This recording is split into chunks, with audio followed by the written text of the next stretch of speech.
പരിശുദ്ധാത്മാവേ സഹായക, നിരന്തരമെന്നെ സഹായിക്കണേ. നിത്യവും കൂടെ വസിക്കുന്നോനേ, അഭിഷേകത്തിൻ അഗ്നി നിറച്ചിടണേ.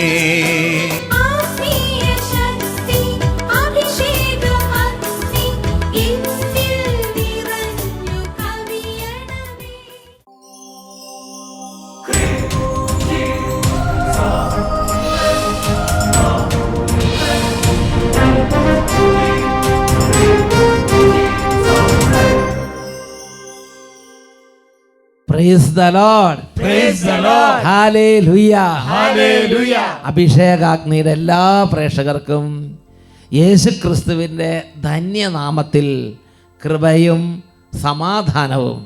ഹല്ലേലൂയ. ഹല്ലേലൂയ. പ്രിയപ്പെട്ട സഹോദരങ്ങളെ, ഇന്ന് നമ്മൾ ചിന്തിക്കുന്ന വിഷയം, ഇതിൻ്റെ എല്ലാം അർത്ഥമെന്ത്? അപ്പോസ്തല പ്രവർത്തനം 2-ാം അധ്യായത്തിൽ 12-ാം തിരുലിഖിതം ആക്ട്സ് 2:12 ഇതിൻ്റെ എല്ലാം അർത്ഥമെന്ത് എന്ന് അവർ പരസ്പരം ചോദിച്ചുകൊണ്ട് എല്ലാവരും വിസ്മയിക്കുകയും പരിഭ്രമിക്കുകയും ചെയ്തു. എൻ്റെ പ്രിയപ്പെട്ട സഹോദരങ്ങളെ, ലോകത്തിൽ പരിശുദ്ധാത്മാവ് വർഷിക്കപ്പെട്ടു.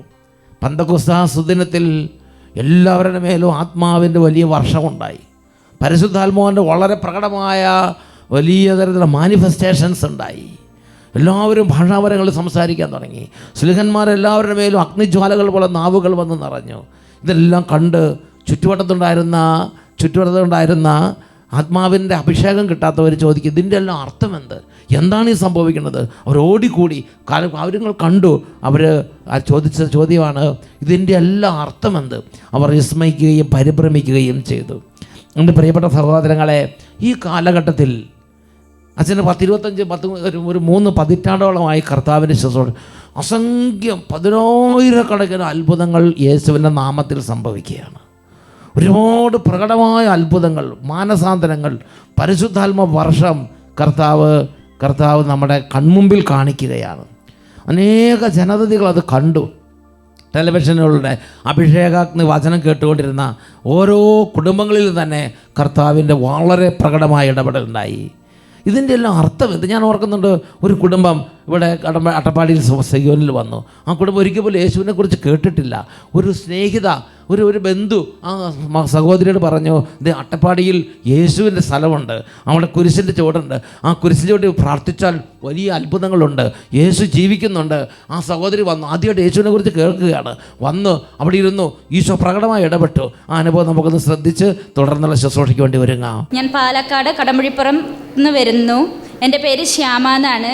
ഞാൻ 2018 മുതൽ ഇവിടെ വരുന്നതാണ്. എൻ്റെ ചേച്ചി പറഞ്ഞിട്ടാണ് ഞാൻ ഇവിടെ വരുന്നത്. ഹസ്ബൻഡിൻ്റെ ചേച്ചിയാണ്, പേര് സുഹാസിനി എന്നാണ്. ഞാനിവിടെ വരുമ്പോൾ എൻ്റെ കാല് പൊട്ടി അളിഞ്ഞ് രക്തവും ചലവും വന്നിട്ടാണ് ഞാൻ ഇവിടെ വന്നത്. ഈ മല ചവിട്ടി കയറാൻ എനിക്ക് പറ്റില്ലായിരുന്നു. യേശുവേ, അതായത് കാല് പൊട്ടി അളിഞ്ഞ് ഈ മല ചവിട്ടി നടക്കാൻ പറ്റാത്തൊരു സ്ഥിതിയിലാണ് 2018 ഈ മകൾ ഇവിടെ വരുന്നത്. എനിക്കിപ്പോൾ 25 വയസ്സാണ്. 22 കൊല്ലം ഞാൻ ഈ കാല് കൊണ്ട് നരകടിച്ചിട്ടുണ്ട്.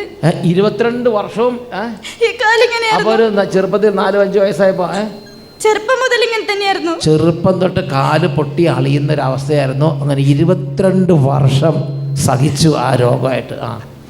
സ്കൂളിൽ പഠിക്കുമ്പോഴൊക്കെ എല്ലാ കുട്ടികളും ഇൻ്റർവെല്ലിന് പോകുമ്പോൾ എനിക്ക് നടക്കാൻ വയ്യായിരുന്നു. ഞാൻ എൻ്റെ ഫ്രണ്ട്സിനെ ഒപ്പം നിൽക്കുമ്പോഴാണ് ഞാൻ ഒരുമിച്ച് നടന്നിരുന്നത്. ഈ കാല് സോക്സൊക്കെ ഇട്ടിട്ട് ഷൂവിലിടുമ്പോൾ അതിന് കുറേ നേരം ഇരിക്കുമ്പോൾ ചൂടെടുക്കും ഒക്കെ ചെയ്യും.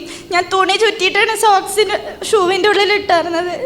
ഈശോ അതുപോലെ സഹിച്ച് 3 വയസ്സ് തൊട്ട് 25 വയസ്സ് വരെ സഹിച്ച്. ദൈവമേ, എൻ്റെ കല്യാണം കഴിഞ്ഞതിന് ശേഷമാണ് ഞാൻ ഇങ്ങനൊരു സഹ്യമുണ്ട് പോണെന്ന് പറഞ്ഞ് എൻ്റെ ചേച്ചീനെ കൂട്ടിക്കൊണ്ട് വന്നത്. അപ്പോൾ സുഹാസിനി എന്ന് പറഞ്ഞ ചേച്ചി പറഞ്ഞ, മോളെ ഇങ്ങനെ ഒരു സ്ഥലമുണ്ട് അട്ടപ്പാടി, അവിടെ പോയാൽ ഈശോ ഉണ്ട്, യേശു നിന്റെ രോഗം ഏറ്റെടുക്കും, എന്നാൽ നമുക്ക് പോകാം എന്ന് പറഞ്ഞ് ഇവിടെ കൊണ്ടുവന്ന് എല്ലാ പ്രാവശ്യം ഞങ്ങൾ വരും. ലാസ്റ്റ് വന്നപ്പോൾ എൻ്റെ കാലിന് തീരെ വയ്യായിരുന്നു. ഞാനും എൻ്റെ ചെറിയ നാത്തൂനും കൂടി കൽക്കുരിശിൻ്റെ അവിടെ പോയിരുന്ന് ആ മെറ്റലിൽ മുട്ടുകുത്തി 1 മണിക്കൂറോളം ഇരുന്ന് കരഞ്ഞു. ഒറ്റ മണിക്കൂർ ആ കൽക്കുരിശം പോയിരുന്ന് ഇരുന്ന് അങ്ങോട്ട് കരഞ്ഞു. ദൈവമേ ഉപേക്ഷിക്കരുതേ എന്ന് പറഞ്ഞിട്ട് കരഞ്ഞു.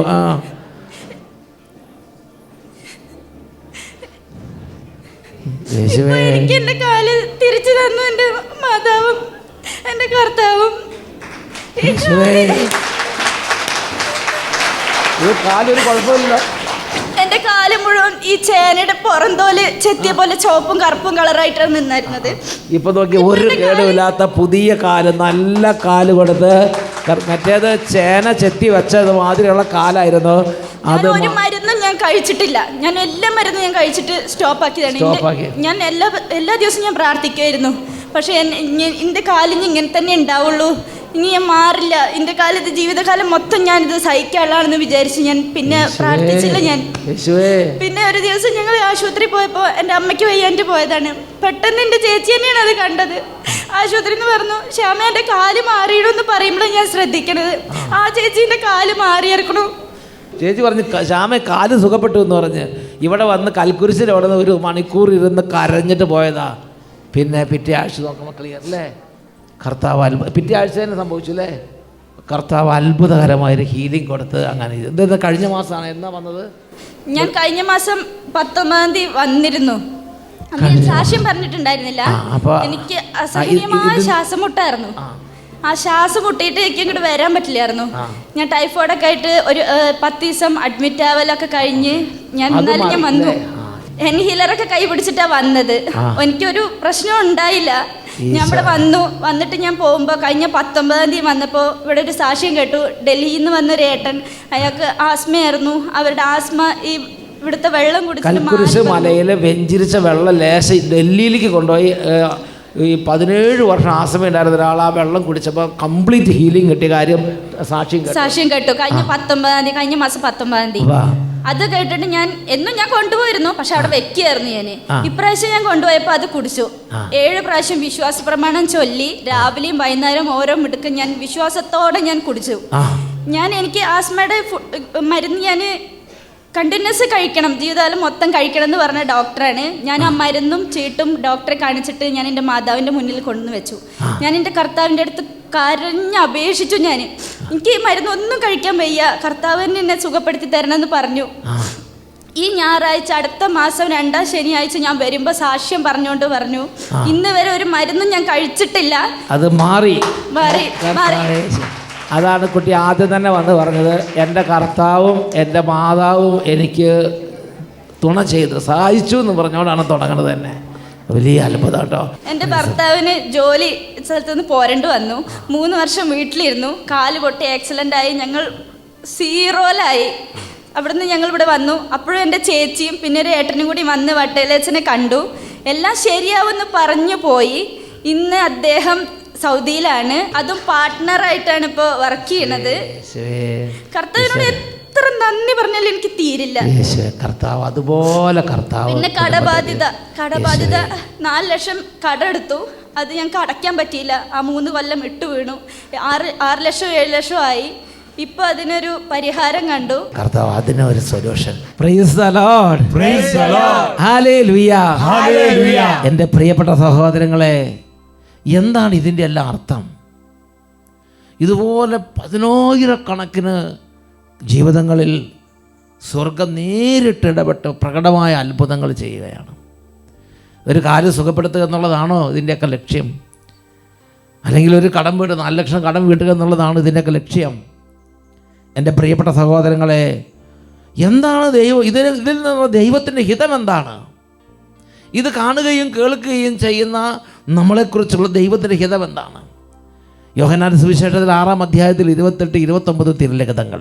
അവിടെ ദൈവത്തെ അനുസരിച്ച് പ്രവർത്തിക്കുന്നവരാകാൻ ഞങ്ങൾ എന്ത് ചെയ്യണമെന്ന് ഈശോയോട് ചോദിക്കുന്നൊരു ജനതയെ കാണാം. അപ്പോൾ അവർ ചോദിച്ചു, ദൈവഹിതം അനുസരിച്ച് പ്രവർത്തിക്കുന്നവരാകാൻ ഞങ്ങൾ എന്ത് ചെയ്യണം? യേശു മറുപടി പറഞ്ഞു, ഇതാണ് ദൈവഹിതം അനുസരിച്ചുള്ള പ്രവൃത്തി. അവിടുന്ന് അയച്ചവനിൽ വിശ്വസിക്കുക. Hallelujah, hallelujah, hallelujah. ഹല്ലേലൂയ. അവിടുന്ന് അയച്ചവനിൽ വിശ്വസിക്കുക. യേശു ക്രിസ്തു എന്ന ഏകരക്ഷകനിൽ വിശ്വസിക്കാൻ വേണ്ടിയുള്ള ക്ഷണമാണ് ഓരോ അത്ഭുതങ്ങളും ഓരോ ഇടപെടലുകളും. എൻ്റെ പ്രിയപ്പെട്ട സഹോദരങ്ങളെ, ഓരോ ട്രെയിൻ കടന്നു പോകുന്നത് പോലെയാണ് ഞാനും നിങ്ങളും കേട്ടുകൊണ്ടിരിക്കുമ്പോൾ തന്നെ ഓരോ അവസരങ്ങളും നമ്മളെ പാസ് ചെയ്ത് പോയിക്കൊണ്ടിരിക്കുകയാണ്. ആരെല്ലാം സമയത്തിൻ്റെ സമയത്തിൻ്റെ പ്രത്യേകത മനസ്സിലാക്കി കർത്താവിനെ വിശ്വസിക്കാൻ കിട്ടുന്ന അവസരത്തിൽ ചാടി യേശുവിനെ സ്വീകരിക്കുന്നുവോ അവൻ്റെ ജീവിതം നിത്യരക്ഷയിലേക്ക് ഉയരാൻ ദൈവം ഇടവരുത്തും. എന്നാൽ എൻ്റെ പ്രിയപ്പെട്ട സഹോദരങ്ങളെ, പിന്നെയാകട്ടെ നീട്ടിവെച്ച് ഈശോയെ സ്വന്തം ജീവിത രക്ഷിതാവും കർത്താവുമായി സ്വീകരിക്കാൻ വിമുഖത കാണിക്കുകയാൽ പ്രിയപ്പെട്ട സഹോദരങ്ങളെ, രക്ഷ നമ്മളിൽ നിന്ന് അകന്നു പോകും.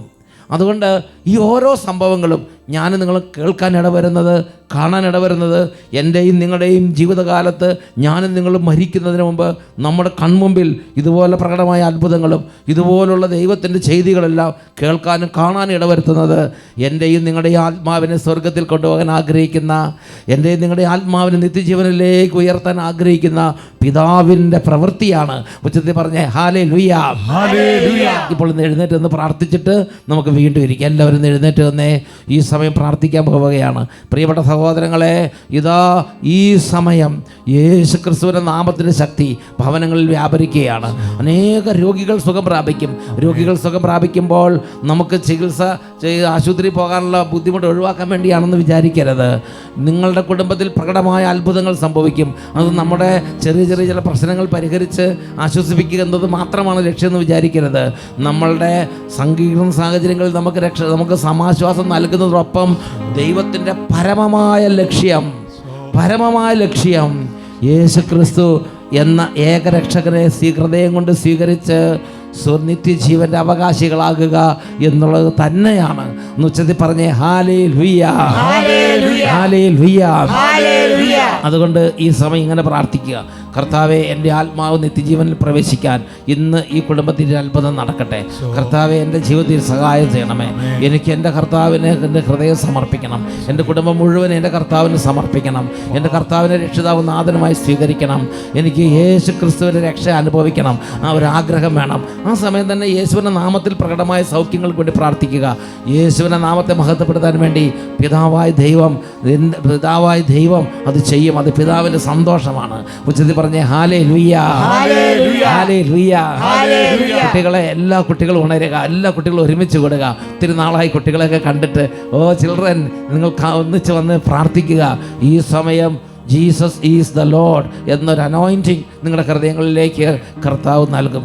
ജീസസ് ഈസ് ദ ലോർഡ്, കർത്താവ് യേശു ക്രിസ്തു കർത്താവാകുന്നു. ആ ഒരു അനോയിൻറ്റിങ് നമ്മുടെ ഹൃദയത്തിലേക്ക് കർത്താവ് നൽകും. രണ്ട് കരങ്ങൾ ഉയർത്തിപ്പിടിക്കുക. ഇപ്പോൾ നിങ്ങളുടെ പ്രത്യേകമായ എന്തെങ്കിലും അപേക്ഷകളുണ്ടെങ്കിൽ അതും ഈ സമയം യേശുവിൻ്റെ നാമത്തിൽ സമർപ്പിക്കുക.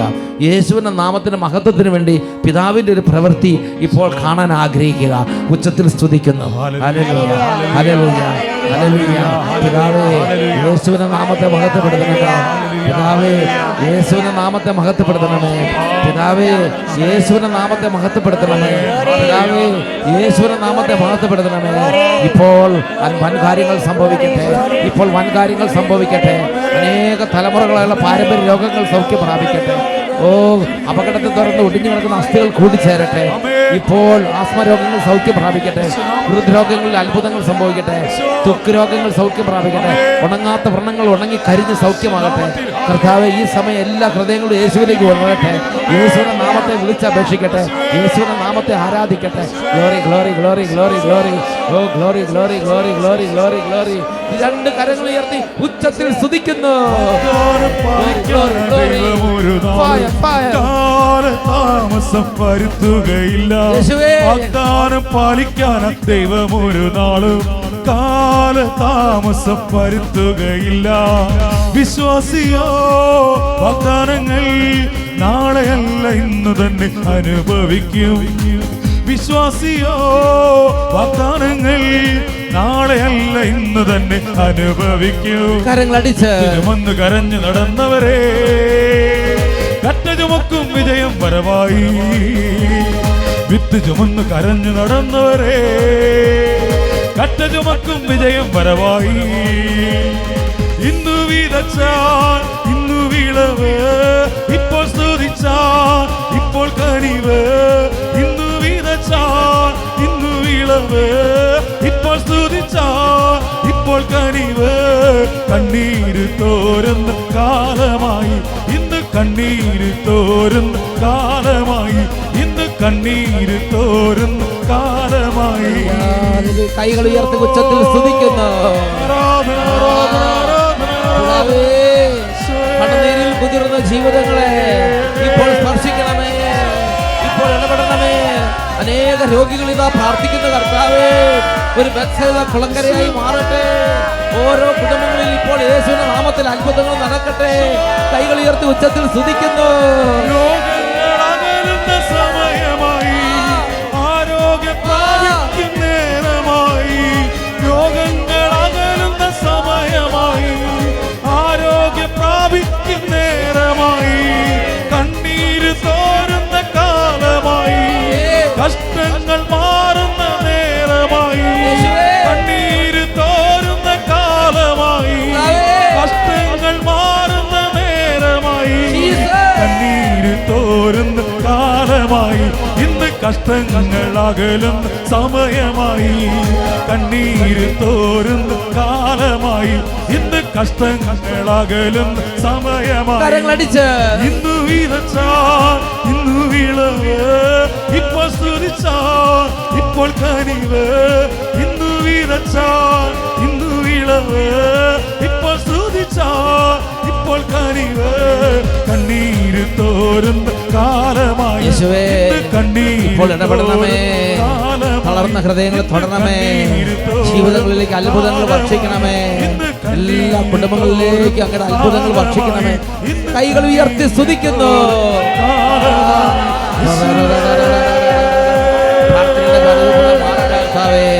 മന്ദത മാറിപ്പോകട്ടെ. എല്ലാ കുടുംബങ്ങളും ഉണരട്ടെ, സമൂഹങ്ങൾ ഉണരട്ടെ. എല്ലാ സമൂഹങ്ങളുടെയും അഭിഷേകം നിറയട്ടെ. നഷ്ടപ്പെട്ടു പോയ ഉണർവ് വീണ്ടും ലഭിക്കട്ടെ. ആത്മാവിന്റെ ജ്വലനം ലഭിക്കട്ടെ. പാപത്തിൽ നിന്ന് വിടുതൽ ലഭിക്കട്ടെ. രോഗത്തിൽ നിന്ന് വിടുതൽ ലഭിക്കട്ടെ. തകർച്ചകളിൽ നിന്ന് വിടുതൽ ലഭിക്കട്ടെ.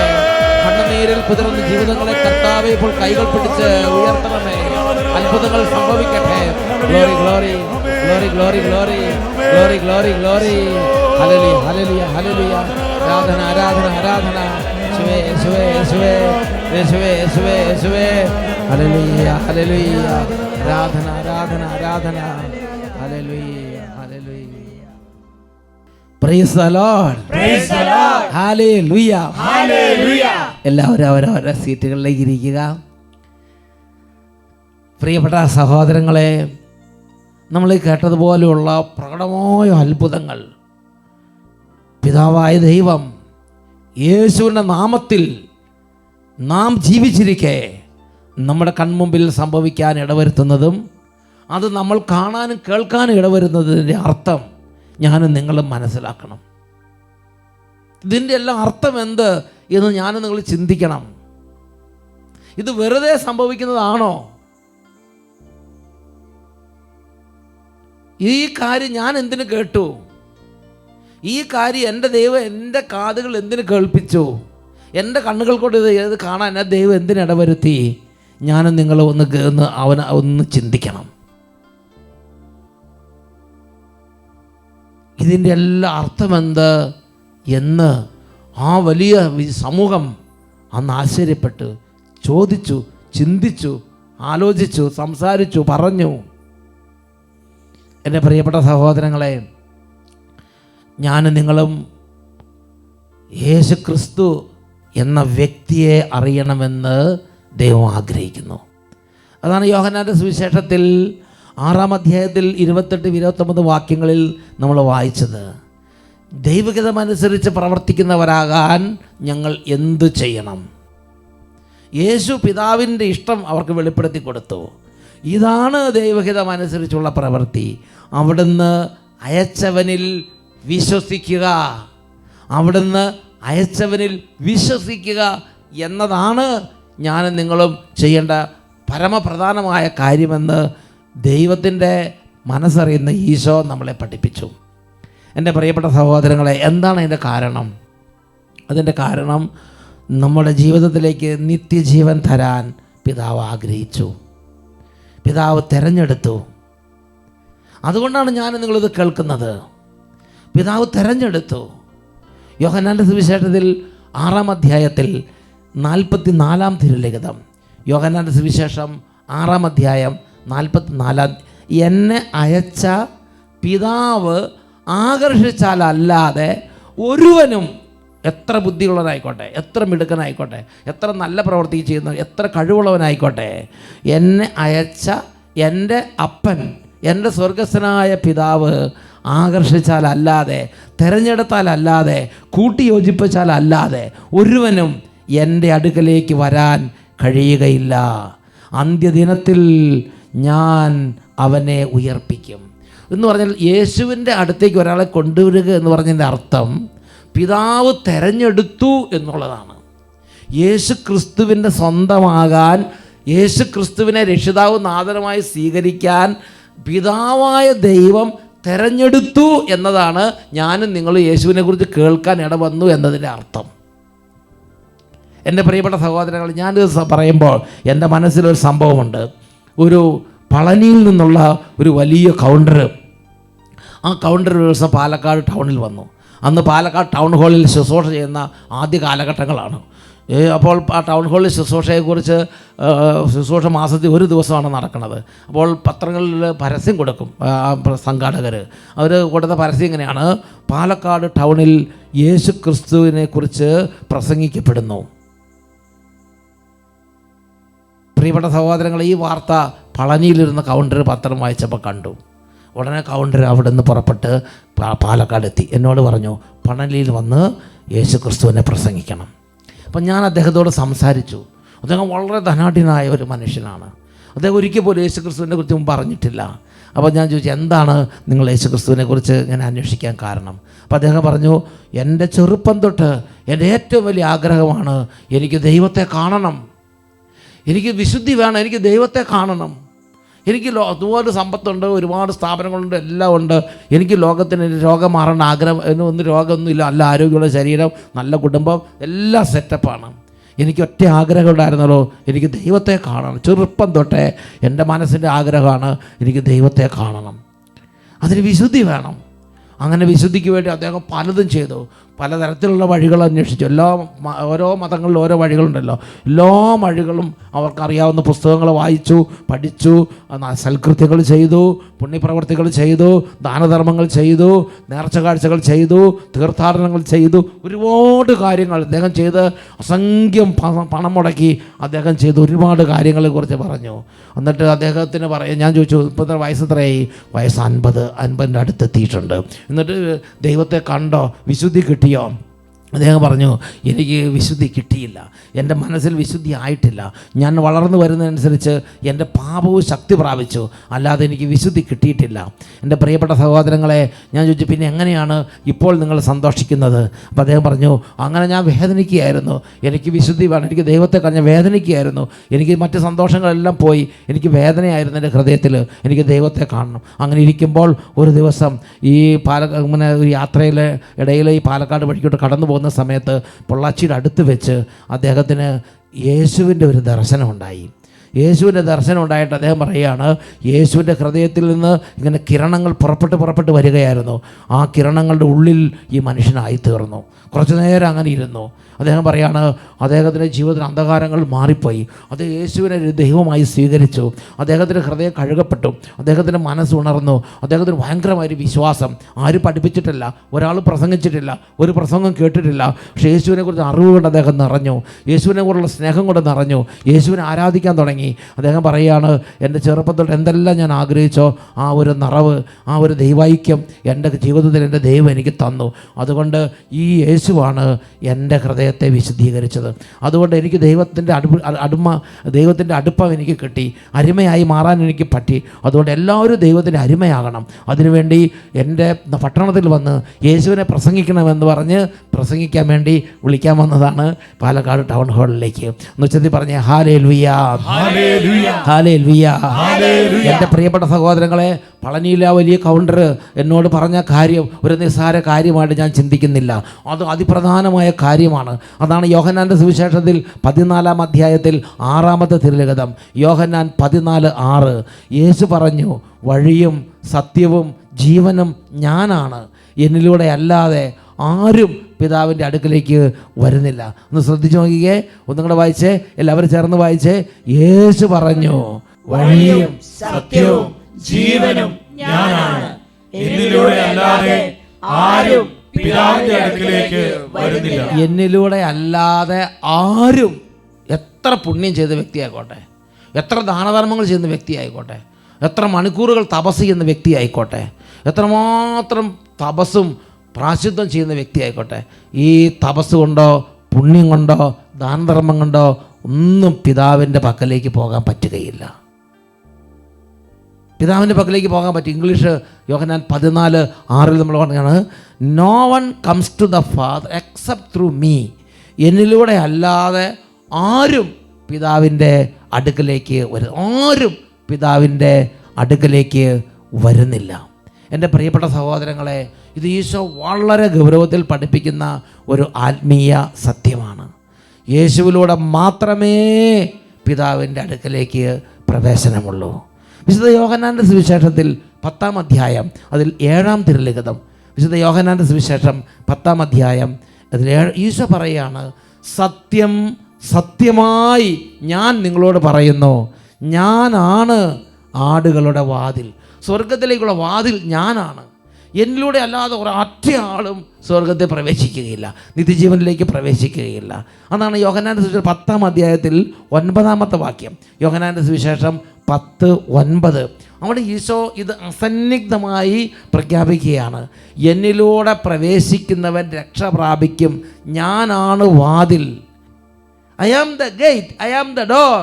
Whoever enters by me will be saved and will come in and go out and find pastures. എൻ്റെ പ്രിയപ്പെട്ട സഹോദരങ്ങളെ, യേശു പറയാണ്, ഞാനാണ് വാതിൽ. ഈ വാതിലിലൂടെയാണ് പ്രവേശിക്കേണ്ടത് നിത്യജീവനിലേക്ക്, പിതാവിങ്കലേക്ക്, സ്വർഗത്തിലേക്ക്, വിശുദ്ധിയിലേക്ക്. എൻ്റെ പ്രിയപ്പെട്ട ഈ ഒരു വാതിലിനെ കുറിച്ച് അറിയാതെ ഞാനും നിങ്ങൾ മരിക്കാൻ ഇടവരരുത്. അപ്പോസ്തല പ്രവർത്തനത്തിൽ 4-ാം അധ്യായത്തിൽ 12-ാമത്തെ തിരുലിഖിതം ഈ കാര്യം ഒന്നും കൂടെ അടിവരയിട്ട് പഠിപ്പിക്കുന്നുണ്ട്. അപ്പോസ്തല പ്രവർത്തനം 4:12. ആകാശത്തിന് കീഴെ മനുഷ്യരുടെ ഇടയിൽ നമുക്ക് രക്ഷയ്ക്ക് വേണ്ടി മറ്റൊരു നാമവും നൽകപ്പെട്ടിട്ടില്ല. എൻ്റെ പ്രിയപ്പെട്ട സഹോദരങ്ങൾ, വേറൊരു വാക്കി പറഞ്ഞാൽ വേറൊരു വഴി ഇതിനെക്കുറിച്ച് കർത്താവ് തരുന്നില്ല. നിങ്ങളുടെ പാപമെല്ലാം ഉപേക്ഷിച്ച് കഴിഞ്ഞാൽ നിങ്ങൾക്ക് സ്വർഗത്തിൽ പോകാം. നിങ്ങൾ കുറേ ദാനധർമ്മം ചെയ്താൽ നിങ്ങൾക്ക് മോക്ഷം തരാം. നിങ്ങൾ കുറേ അങ്ങോട്ട് ത്യാഗം എടുത്താൽ നിങ്ങൾക്ക് പിതാവിനെ തരാം. ഈശോ ഒരു വഴി അങ്ങനെ പറയുന്നു, ഒരൊറ്റ കാര്യമേ ഈശോ പറയുന്നുള്ളൂ, എന്നിലൂടെ അല്ലാതെ ആരും പിതാവിലേക്ക് വരുന്നില്ല. No one comes to the father except through me, എന്നിലൂടെ നല്ല ആരും പിതാവിലേക്ക് വരുന്നില്ല. ഇത് നമ്മൾ ഹൃദയം കൊണ്ട് നന്നായിട്ട് അങ്ങോട്ട് മനസ്സിലാക്കണം. ഈ കണ്ട അത്ഭുതങ്ങളെല്ലാം എന്തിനാണ് കർത്താവ് നമ്മുടെ കാലഘട്ടത്തിൽ നമ്മുടെ കൺമുമ്പിൽ ചെയ്യുന്നത്? യേശു ജീവിക്കുന്നു, അവൻ പാപങ്ങളുടെ പരിഹാരമാണ്.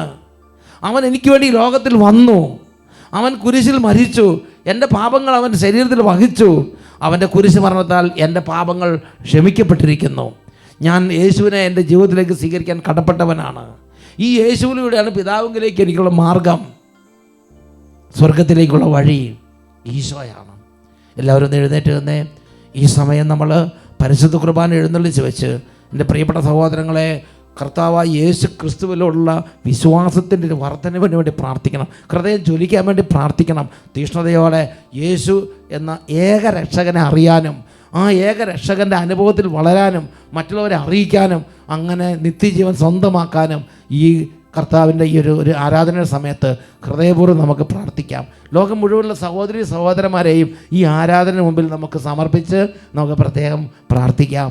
ഈ ആരാധനയിലേക്ക് നമുക്ക് പ്രാർത്ഥനാപൂർവ്വം പ്രവേശിക്കാം.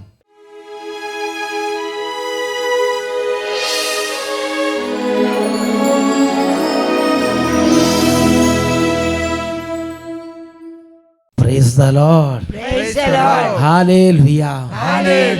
പ്രിയപ്പെട്ട സഹോദരങ്ങളെ, യോഹന്നാന്റെ സുവിശേഷം 3-ാം അധ്യായം 14-15 തിരുലിഖിതങ്ങൾ. യേശു തൻ്റെ ജീവിത കാലഘട്ടത്തിൽ തൻ്റെ അടുത്തിൽ വന്നവരോട് ഇങ്ങനെ പഠിപ്പിച്ചു: മോശ മരുഭൂമിയിൽ സർപ്പത്തെ ഉയർത്തിയതുപോലെ മനുഷ്യപുത്രനും ഉയർത്തപ്പെടേണ്ടിയിരിക്കുന്നു. എൻ്റെ പ്രിയപ്പെട്ട സഹോദരങ്ങളെ, പാമ്പ് കടിയേറ്റവർ ആ മോശ ഉയർത്തി പിത്തള സർപ്പത്തെ നോക്കിയപ്പോൾ അവരുടെ ശരീരത്തിൽ നിന്ന് വിഷാംശങ്ങളെല്ലാം നീക്കം ചെയ്യപ്പെട്ടതുപോലെ കുരിശിൽ ഉയർത്തപ്പെട്ട യേശുവിനെ നോക്കി, യേശുവേ, എൻ്റെ കർത്താവേ, എൻ്റെ ദൈവമേ, എൻ്റെ രക്ഷക, എൻ്റെ നാഥ, എൻ്റെ സർവസ്വമേ, എൻ്റെ ജീവനേ, എൻ്റെ ദൈവമേ എന്ന് വിളിച്ചപേക്ഷിച്ചാൽ, എൻ്റെ പ്രിയപ്പെട്ട സഹോദരങ്ങളെ, ആ ഒരൊറ്റ വിളി മതി നമ്മുടെ ആത്മാവിലേക്ക് സ്വർഗീയമായ ജീവൻ പ്രവേശിക്കാൻ, നമ്മുടെ ആത്മാവിൽ നിന്ന് പാപകറകൾ കഴുകാൻ. യേശുവിനെ സ്വീകരിക്കുക, ആത്മാവ് നിത്യജീവൻ പ്രാപിക്കുക, യേശുവിനെ സ്വീകരിക്കുക. അപ്പോഴാണ് അനുതാപം ലഭിക്കുന്നത്, അപ്പോഴാണ് കുമ്പസാരത്തിന് കൃപ ലഭിക്കുന്നത്, അപ്പോഴാണ് ദൈവിക പ്രകാശം ഉണ്ടാകുന്നത്, അപ്പോഴാണ് റെവലേഷൻസ്, വെളിപാടുകൾ ലഭിക്കുന്നത്, അപ്പോഴാണ് സ്വർഗത്തെക്കുറിച്ചുള്ള എല്ലാ തരത്തിലുള്ള രഹസ്യങ്ങൾ, മിസ്റ്ററീസ് വെളിപ്പെട്ട് കിട്ടുന്നത്, അപ്പോഴാണ് വിശ്വാസം ജനിക്കുന്നത്, അപ്പോഴാണ് പ്രാർത്ഥിക്കാൻ ഹൃദയം തുറക്കപ്പെടുന്നത്, അപ്പോഴാണ് കല്ലുപോലുള്ള ഹൃദയങ്ങൾ മാംസളമാകുന്നത്, അപ്പോഴാണ് മാനസാന്തരം ഉണ്ടാകുന്നത്, അപ്പോഴാണ് നമ്മുടെ ആത്മാവ് ആനന്ദം കൊണ്ട് നിറയുന്നത്, അപ്പോഴാണ് മണവാളൻ എന്നതുപോലെ നമ്മുടെ ജീവൻ, നമ്മുടെ പ്രാണപ്രിയനായ യേശുവിൻ്റെ സ്വന്തമായി മാറുന്നത്. 2 കരങ്ങൾ ഉയർത്തിപ്പിടിക്കാം. എൻ്റെ പ്രിയപ്പെട്ട സഹോദരങ്ങളെ, യേശുവിനെ സ്വീകരിക്കുക അതിപ്രധാനമായ, ജീവിതത്തിന് നിർണായകമായ, അതിനിർണായകമായ കാര്യമാണ്. 2 കരങ്ങൾ ഉയർത്തുക. കർത്താവേ, ഇന്ന് ഞാൻ തീരുമാനമെടുക്കുന്നു, എൻ്റെ ജീവിതം ഞാൻ യേശുവിന് സമർപ്പിക്കുന്നു. യേശുവിനെ സമർപ്പിക്കാൻ ആഗ്രഹിക്കുന്ന എല്ലാവരും കൈകൾ ഉയർത്തുക. യേശുവിലേക്ക് നോക്കുക, യേശുവേ എന്ന് വിളിക്കുക.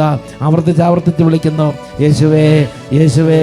എല്ലാവരും വിളിക്കുന്നു, ഓർക്ക വിളിക്കുക, ആഗ്രഹത്തോടെ വിളിക്കുക, ദാഹിച്ച് വിളിക്കുക. യേശുവേ, യേശുവേ, കരഞ്ഞു വിളിക്കുക. കുഞ്ഞുങ്ങൾ വിളിക്കുന്നു, എല്ലാ കുട്ടികളും, എല്ലാ യുവതിവാക്കന്മാരും കുടുംബം ഒരുമിച്ച് യേശുവിനെ നാം വിളിക്കുക. നിത്യജീവന്റെ കർത്താവിനെ വിളിക്കുക. 2 കരങ്ങൾ ഉയർത്തി ഉച്ചത്തിൽ വിളിക്കുന്നു, യേശുവേ, യേശുവേ, കർത്താവേ,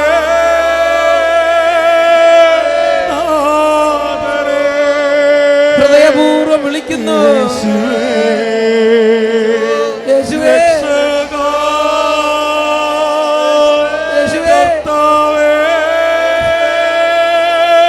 യേശുവേ.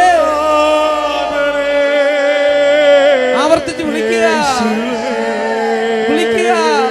രക്ഷക, കർത്താവേ,